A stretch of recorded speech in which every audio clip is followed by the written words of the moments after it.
Hey friends, so welcome to this week's episode of the V Word. I'm also recording this in video format for my friends who like YouTube, just in case you can't really sit through a podcast, but you don't mind sitting through a vlog, even though the audio is going to be exactly the same. So this week, I want to talk about travel safety. It seems somewhat random or somewhat redundant if you're following travel influencers, but this week is personal. So I won't say too much, but last week I was traveling for work. If you follow me on Instagram, you know where I was. I stayed at an all inclusive and things got a little weird. So I wanted to share a bit of my experience. I can't share the whole thing, but I wanted to share a bit of my experience for anyone who plans to travel or anyone who is like me and travels fairly frequently. Some of these tips might be helpful to you. So if you see me glancing at my notes, ignore me. I want to make sure I cover everything after I talk about my experience. So, last week, I flew into an international country and I was there on a business trip. So the client booked the hotel. It was an all inclusive hotel. However, the stars were less than five and the stars were less than four. Let's just say that. On first glance, the common areas were lovely. They had a nice lobby. The dining area seemed nice. The outside area was beautiful. The beach was lovely. So I didn't really think too much of it. Now, when we went to enter through the gates, I did notice that the process for entering the gate was a manual process. So that was I would call it a yellow flag, not a red flag quite yet. So then when we get to the front desk, the check-in process was somewhat manual. So that was a little strange. I thought most places would have been more up to date, especially with the time that they had during COVID. However, you know, COVID also took some major losses for a lot of companies. So maybe we'll give them a pass on that. So they're looking in the computer. I suspect the computer is really just to check emails. I'm sure there's a booking system in there. But they gave me my room number on a piece of paper and then they handed me they handed me two regular analog non-digital room keys. No key card, just regular keys. So that was a bit of a red flag for me because especially when I'm traveling alone, I like to travel to hotels and places where things are a little bit more digital so that things can be tracked, if you get what I'm saying. So I took both my room keys, knowing full well that if there are analog keys, there's probably about 22 of them laying around somewhere, marked with the room number. So when they gave me the sheet with the room number, it also had like a few bits of instructions, like for check in and check out, what to do with your towels, the usual.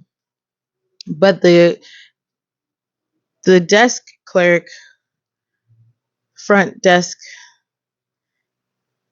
staff member, announced my room number really loud when they slid me the key and the paper.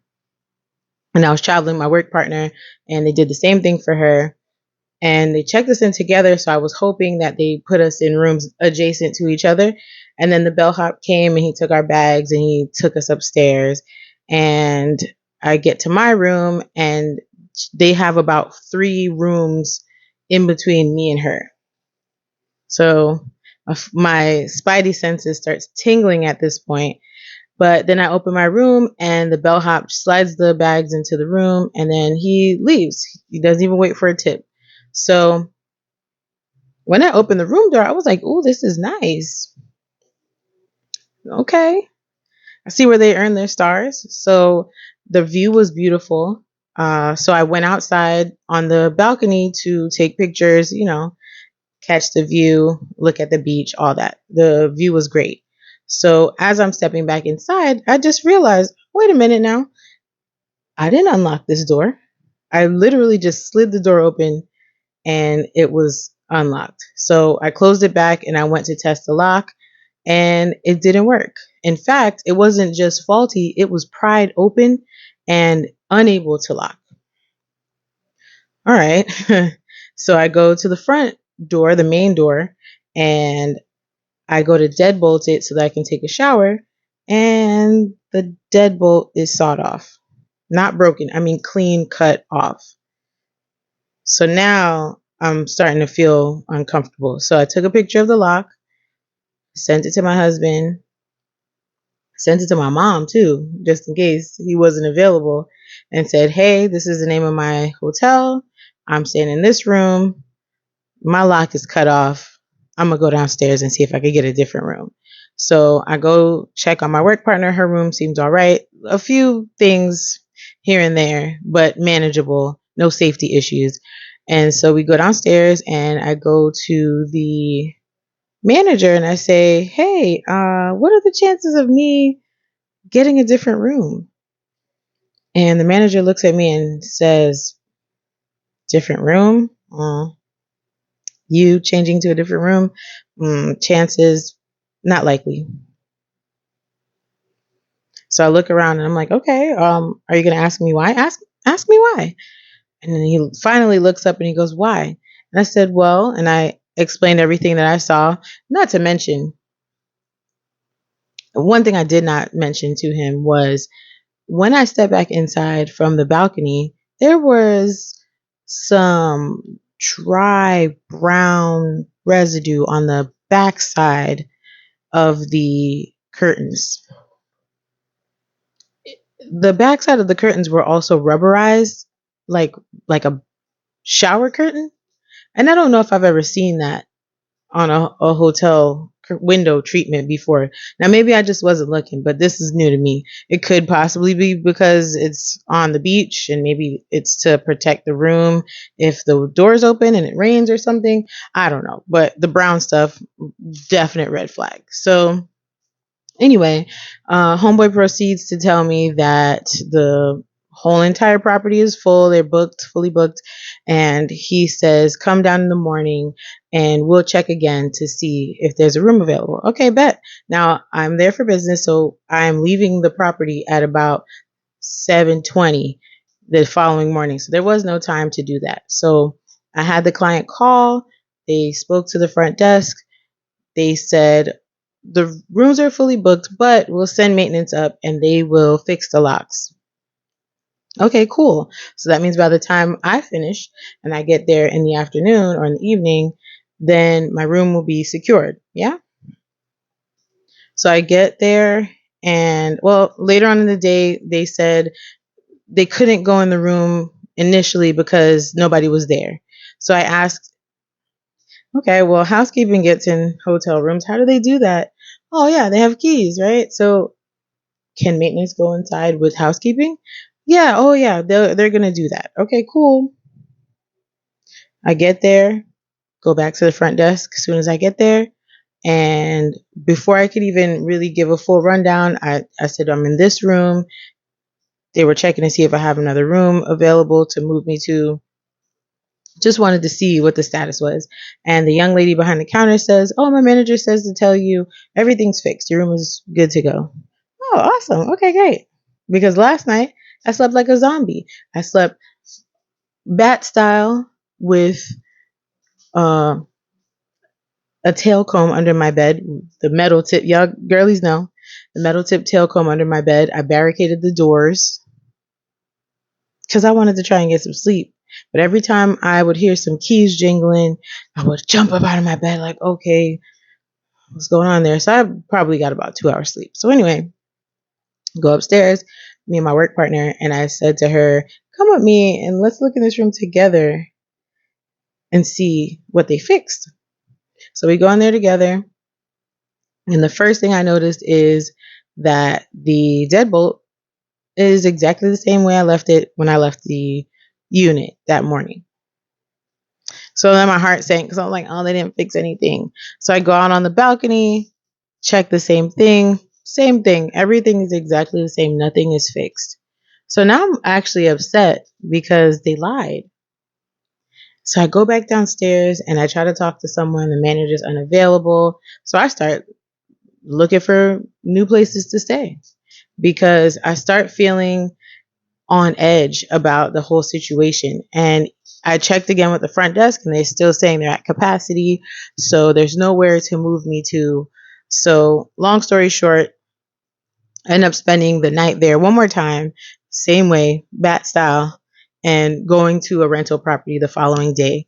Now, I say all of that to say, when I got home on Sunday, I'm starting to get all these articles. People are sending me DMs with articles about human trafficking at resorts. And I don't know if they knew that I was staying on a resort. I don't know what the reason was why these were being sent. There were multiple people sending me different articles, different videos, but people do know that I travel. So I'm like, okay, maybe they're just sending it to me because they're aware that, on at any given time, I am going somewhere. So thank you, everybody who sent me those posts. But then it got me to thinking, is that what was happening where I was? Because I had to announce my room number to get breakfast. I had to announce it to get lunch. I had to announce it to get dinner. I had to announce it to get in the gate every day. I had to announce it to get a towel to go to the beach. If I wanted something from the bar, I had to announce my room number. So it was getting kind of weird. And most of the time, no offense, males, but most of the time I was giving my room number to a man. And I don't care if it was man or woman, male or female, anybody in between. It gets a little weird when you're giving your room number out for the fifth time in 2 days. You start to wonder why you're giving out your room number, especially when they're writing it down in a book. Because you saw me yesterday and you saw me the day before, but if you needed to go back and check this book to see if I was in and out, you'd have to flip to a different day, not search in a computer or just type my name in and see a history. Little bit unsettling because if you want to, you can erase that information. You can rip that page out. You can use an erasable pen and act like I was never there. So after I got home, I was like, oh shit, Kim, did they just try to kidnap you? Was that a possibility? Because the second night when I couldn't sleep, I kept hearing keys jingling. I was at the end of the hallway with like a random empty embankment down at the end of the hall on the fifth floor. So if something happened and I got taken out of my room, how do I know anybody was going to know where I was? How do I know if anybody was going to hear me calling for help? And my work partner was 4 doors down. So if they took me the other way, she wouldn't hear me either. So long story short, keep something on you that you can stab people with. That's my number one gem, because I did sleep with my metal tail comb under my pillow. All my Mount Vernon girlies know that's basically an ice pick. So I didn't feel any more comfortable, but I felt like, if something goes down, I'm gonna fight. Like, they're gonna see trails of blood. They're gonna see eyeballs. Somebody's going to be missing some pieces because I'm stabbing the first thing that comes my way. So the second night I did hear what sounded like somebody trying to turn the doorknob, but again, all inclusive resort, there's drunk people walking around. I definitely saw a gentleman trying to find his room that night, and he just kept trying doors and calling his wife. So, I'm not even going to speculate that was somebody trying to intrude, because they didn't, and they really gently tried to open the door. But can't say it wasn't weird, and I can't say I wasn't a little bit freaked out day 1 and day 2. Even day 3, going into the rental property, I was just on edge. I couldn't sleep. I had to check everything, search everywhere. It was an odd feeling knowing that something could have went left prior to that. In fact, I started calling relatives that I could possibly fly out to or drive to or, get to as a backup just in case like I couldn't find anywhere else to change my stay to. So as this time goes on and I think about this a little bit more, I'm going to find some more safeguards for people who travel. This is not just for women because trafficking and things like that happen in so many different countries. It could have been anywhere. But as someone who travels alone sometimes, especially for business, it can get a little bit scary, especially if you're not a fighter or if you can't fight or if you are not in a capacity to fight. You shouldn't have to fight when you're traveling. That shouldn't even be a concern. Your concern should be enjoyment or business, whatever you're going there for, that should be your number one priority. You shouldn't have to worry about whether or not it's safe for you where you are. But that is a reality that we all have to deal with. So I have a few tips for international travelers, and these are specifically for safety. Now, we know traveling can be amazing. I don't want to scare anybody out of traveling, especially if you're new to international travel or domestic travel, because I've heard some weird stories about certain places. But it is important to take steps to stay safe. So here are a few things that I jotted down to try and help my friends as they go about their travel adventures. So the first thing is do your research. Before you go anywhere, research your destination, learn about the local customs, local laws.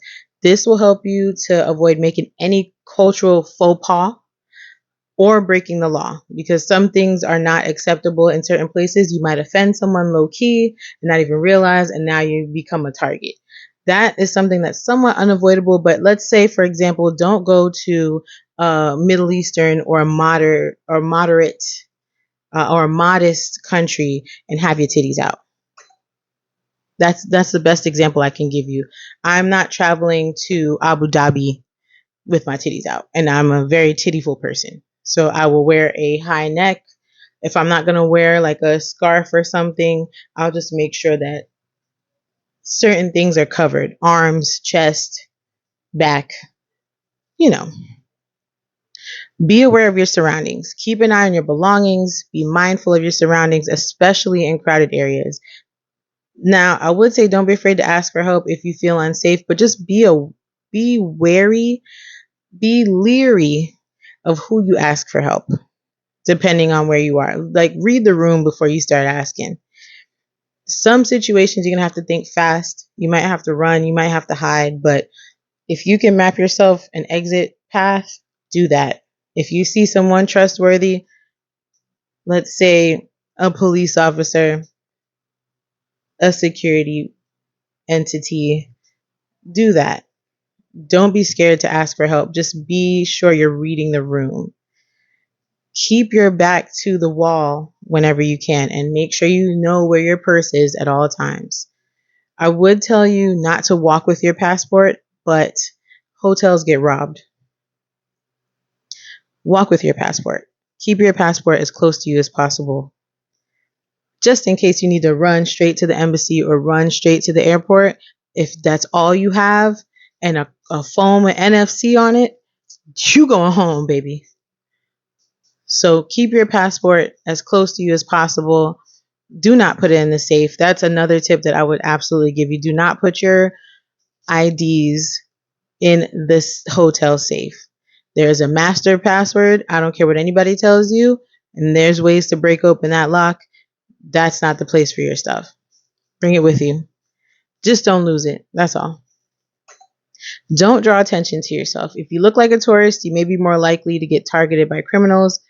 Try to dress inconspicuously. Now, if you're, let's say you're going inland with the locals, try to be as chill as possible with the dress. Now, if you're on a resort or if you're going to the beach or if you're going somewhere where you should be dressed up, dress up. Enjoy your trip. Don't tone it down and make yourself paranoid. But again, read the room. If you are going to a party in town, try to be like the locals. Avoid carrying expensive jewelry or electronics. I usually will, like, I don't take off my wedding ring for the most part, but it's hard to get off, so they're gonna have to take my finger. But everything else is usually costume or something I can afford to lose. If it's not something I can afford to lose, I will put it away and keep it close to me. Like these earrings, my aunt gave them to me. They are antique. I don't want to lose that. So if I'm going to a party or something, I will put them away in my little jewelry pouch, put my jewelry pouch in my purse, and it's a very small pouch just for like studs and things. And then I'll put on some plastic earrings or some door knockers that I bought from the beauty supply store.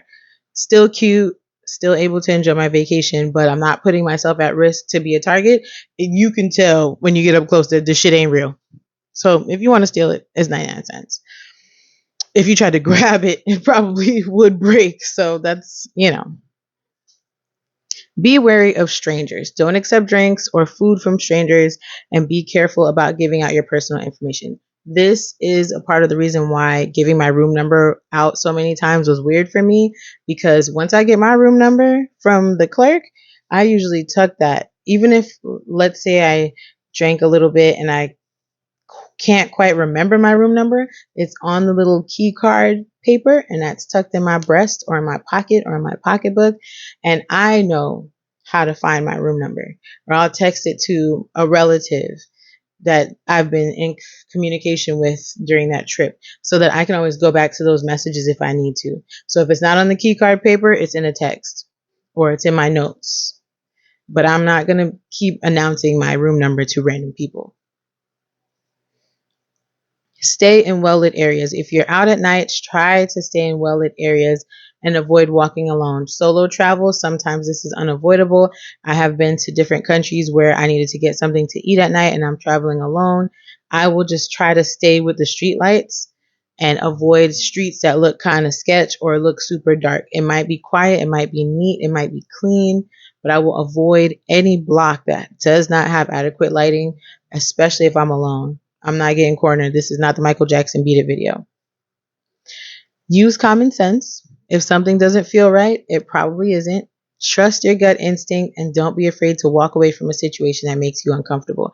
If you're at a party, a fete, anything, and it feels weird, if your gut tells you it's time to go, get your ride together and get up out of there. If you need to walk back to your room, your hotel, time to start going. 9 times out of 10, if your spidey senses are tingling, you might be being paranoid, but what's the harm if you leave early? What if you're right?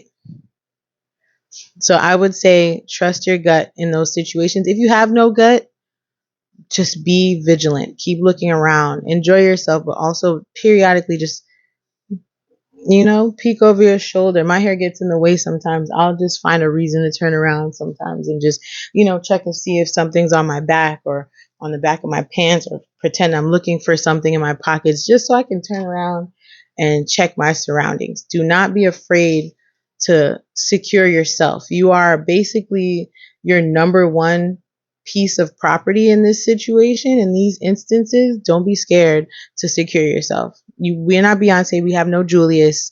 Look out for yourself. If you're with other people, look out for them too. If they want to go off on their own, that's fine, but they'll never be able to say you didn't look out. So just, check behind them as well. If you see something weird happening, alert them quietly so that you guys can flee or hide or step away, just to make sure that you've done what you can do to keep each other safe. A few other footnotes, if possible. Make copies of your important documents. That includes your passport, driver's license, credit cards. Keep those copies in a separate location from your original documents. Now, I don't know why you'd be making a copy of your credit card per se, but having a copy of your passport is helpful. If you lose your passport, you can at least show it to whatever security entity or travel entity you're trying to use, and then they may be able to make provisions for you to get back home or get to somewhere safer. Make sense? You're not going to remember your passport number. things like that aren't really going to be on the top of your head, especially if you're in a crisis or an emergency situation. So having copies doesn't hurt. I would suggest putting them at the very bottom of a bag or something that you can conceal so that if you need to find them later, you can. Register your trip with the embassy or the consulate. Now, I usually forget to do this, but if you're staying for a long period of time, let's say 2 to 3 weeks, this is not a bad idea. This will help them to contact you in the event of an emergency. Let's say you're going somewhere that's in a conflict zone, or there's a natural emergency of some sort, like a monsoon or a tornado or an earthquake. I have slept through an earthquake before. So if there's something a little bit more severe where they need to get in touch with you, or if they're evacuating certain nationals, being registered is the way that they're going to be able to go down the database and see that they need to contact you. Not an obligation per se, but if you're traveling for long periods of time, it doesn't hurt. Get travel insurance. This will protect you in the event of medical expenses, lost luggage, other travel related problems. Again, I travel a lot. I don't usually get travel insurance, but if I'm going somewhere far, best believe I'm tacking that on. If I'm going somewhere for a long period of time, absolutely tacking that on. Because what if something goes left? You just never know. And sometimes the travel insurance will help cover additional hotel stays. It will cover modification charges if you need to move your flights, things of that nature. If you have to flee and leave your bag, or if you lose your bag for some reason, or if the airline loses your bag, travel insurance can help you with interim expenses too. Stay informed about the latest travel advisories. The U.S. Department of State website has a list of travel advisories for all countries. Most airlines will have a list as well. If you don't find it on either website, go to the country's website and see if they have any advisories. Sometimes that's a little bit tricky because propaganda, and depending on the country that you're going to, they may not want you to see those advisories. So just make sure you cover all your bases. Try the U.S. consulate first or Department of State. Then go to Google and see if there's any advisories. Check with your airline. And then lastly, the country that you're visiting. And in all honesty, this is not even on my list because I should have put it on here. If it feels sketch, if something weird is happening, like there's a travel advisory on China right now. And no offense to China, because it's definitely on my list of places to go. But the travel advisory is very weird and it's like kind of vague. They are enacting like random laws when they feel like it.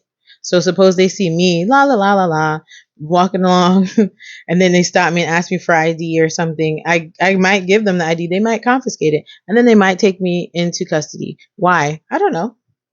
Did I break a modesty rule? Did I walk somewhere that I'm not supposed to walk? Not sure. But this is something that they can do. So if there's an advisory out and you're traveling alone, especially, it might be okay to just move your trip or go somewhere else. Use your noggin. Last few tips. Start planning early. This will give you time to research your destination, book your flights, accommodations, get the necessary vaccinations and travel insurance. You know, right now, COVID has kind of calmed down, but if you are immunocompromised and you need to get vaccinated now, do it as soon as possible to make sure that you don't get sick on your trip because you are vaccinated as the vaccine courses through your body. That would suck, really suck, if you got vaccinated yesterday and then tried to go on your trip. It's not going to work. Pack light. You'll be carrying your luggage with you everywhere you go, so it's important to pack only the essentials. If I am traveling for a week, I pack enough for a week and a half just in case something goes down and I need to stay a little bit longer. Plus, especially now in the summertime, if it's hot, you might have to change more than once, but I pack things that I can roll. I'll pack a couple pairs of jeans. I usually will pack some leggings that look like jeans just in case I need to conceal or be low key somewhere. You know, things that are soft, light, rollable. That's what I pack. Things I don't have to iron. I ain't ironing shit on no trip. If there's no washer dryer in my unit, I'm not ironing. So things that I can shake out, hang out, steam out in the bathtub, in the bathroom, things like that. pack as light as you can. I know it's tempting to want to pack every single outfit, but if you're not spending a month in Monaco, why do you need 5 pairs of shoes? And if you do, just, try to keep it compact. Be flexible. Things don't always go according to plan when you're traveling, so be prepared to adjust your itinerary as needed. That goes for events that you have on your list, that goes for venues. It could be anything. Don't be scared to pivot if something goes left. I went on a trip to a certain country one year and we wanted to go to the casino. Luckily for us, we didn't. It blew up. That's Don't be scared to change your plans. Stay positive. Traveling can be a challenge, but a rewarding experience. Enjoy the journey. Don't be afraid to try new things. I hope that this conversation didn't scare anyone out of wanting to travel. The point of this whole entire conversation is to encourage you to be on your toes. Everybody is not a city kid. Everybody has not been exposed to certain dangers. Everyone has not gone to different places. Some people haven't even left their zip code before, and that is okay. But as things progress, as technology and money and being an adult makes travel more accessible to us, it is going to be important to make sure that we look out for ourselves and we do things smartly and safely. So after this video is over, I'm going to put together a list of items that can help you on your travels. The first thing that's going to be on that list is one of those travel locks that you can put on your hotel door, because I don't even have one of those, but now I think I need one. So I'm going to go put that on my list, and you will be able to find that in my Amazon wellness store or wellness list, whatever it's called. It is an affiliate list on Amazon. So if you purchase something from the list, I might get a little coin, $1 or $2. But these things have been curated by me. Well, I hate the word curated now because everybody uses curated, but I have put this list together based on things that I use or things that I want to use or things that I have suggested to other people based on research or, just me and my little expert knowledge. So I hope this is a helpful episode for you. I know it's a little bit longer than the last one, but I just wanted to make sure I squeezed in everything. If you have travel questions, if you are going somewhere and maybe I've been there or plan to go there or canceled, hit me up. I'll be more than happy to give you some insight. If I don't have the insight, I can ask my traveling friends. I'm never afraid to reach out and touch somebody. So KIMI at vforvag.com. You can DM me on Instagram at Kimmy Lavag, Twitter, Threads, all the social medias, Kimmy Lavag. Stay safe, you guys. Talk to you soon, and Vag out.